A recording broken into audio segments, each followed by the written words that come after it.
গেল কয়েক বছর ধরেই দেশের প্রেক্ষাগৃহে ঈদ কেন্দ্রিক সিনেমা মুক্তির সংখ্যা বেড়েছে।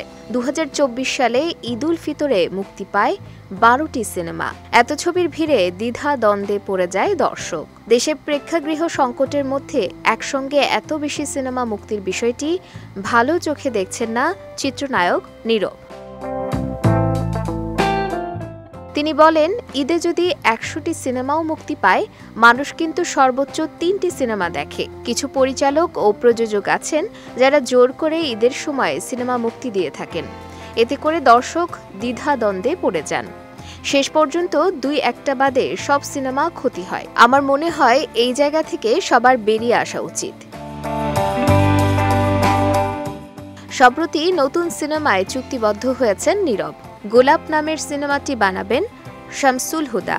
এই সিনেমায় প্রথমবার নীরবের সঙ্গে জুটি হতে যাচ্ছেন চিত্রনায়িকা পরীমণি। পরীমণির সঙ্গে প্রথম কাজের বিষয়ে নীরব বলেন, পরীমণির সঙ্গে এটা আমার প্রথম কাজ।